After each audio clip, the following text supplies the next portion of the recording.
Today we're going to step up the technical and creative challenges of photographing in your garden by incorporating the FL50R and FL36R flash units with your camera to create a portable photo studio in the field.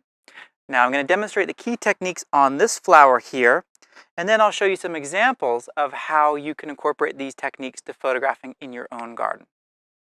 When most photographers use a flash unit, they use it mounted on the camera's hot shoe.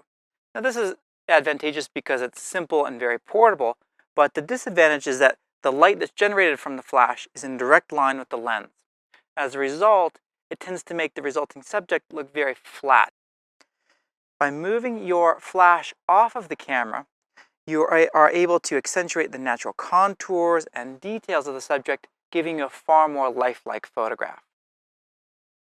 We're able to use our flash off of the camera using the Olympus RC flash system.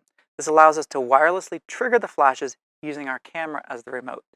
Now, this feature is available on all current Olympus DSLR camera bodies, beginning with the Olympus E3. If you're not sure whether your camera supports this feature, make sure you check your owner's manual. To begin, power on the flash units and press the mode button to set them to RC mode. You'll want to assign your flash to a channel and a group using dial A on the back of the flash. This allows you to control individual flashes or groups of flashes independent of one another. For this example, we're going to keep it simple. We're going to put our main light on channel 1, group A, and our fill light on channel 1, group B. Next thing that we need to do is make sure that the flash remote receiver is facing toward the camera because it needs to be able to see the strobe emitted from the camera in order to trigger the flashes. So they need to be within line of sight. Specifically, the remote sensors need to be within a 100-degree arc from the camera. They're within 15 feet or 60 degrees up to 30 feet from the camera. Next, we need to set up the camera to control the flash units. Begin by setting the camera exposure mode to aperture exposure mode and set your ISO to 100. To activate the remote flash feature on your camera body, press the menu button, then use the arrow pad to navigate to the Camera 2 menu, then RC mode, and select On. Now you'll be presented with the controls to adjust each of the flash groups independently. We'll set them both to TTL mode, which measures the light through the lens and adjusts the flash intensity automatically. To switch between the RC flash control screen and the Super Control Panel screen, just press the Info button.